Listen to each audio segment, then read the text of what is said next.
Hello hello साथीहरु, मेरो यो अर्को भिडियोमा यहाँहरुलाई हार्दिक स्वागत छ। डोल्पामा ल हेर्नुस्, बिहानै बिहान यसरी पानी जमिरहेको छ।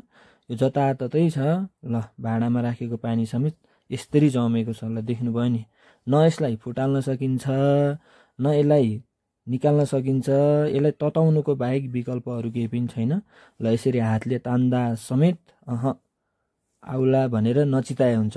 र यो बढी जमिसकेपछि ल हेर्नुस् साथीहरु, यस्तो सिसा जस्तो बनिरहेको हुन्छ। देख्नुभयो नि। ल न जताततै आइसै आइस। ल हेर्नुस् त कति कठिन छ। ल देख्नुभयो नि। यो चाहिँ गाई प्रजातिको झुमो भन्ने हो। यसको रौँहरू चाहिँ लामो लामो हुन्छ।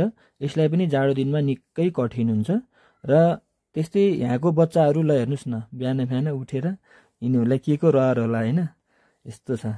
र म चाहिँ यसो घुम्दै जाँदाखेरि एकजना दिदीले मकै कुटिरहेको, यो चिउरा कुटिरहेको देखेँ।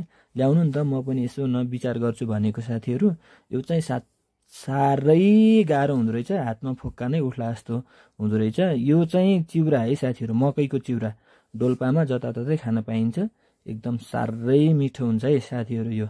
र अर्को कुरा, एउटा अचम्मको कुरा चाहिँ ल हेर्नुस्, हामीलाई बिहान उठ्न गाह्रो भइरहेको अवस्थामा हाँसले ल हेर्नुस् यसरी जमेको पानी खाइरहेको छ। ल देख्नुभयो नि। टक्क टक्क टक्क टक्क। साथीहरु, मेरो यो छोटो भिडियो यहाँहरुलाई कस्तो लाग्यो कमेन्ट गर्दै जानु होला है। Okay, bye bye.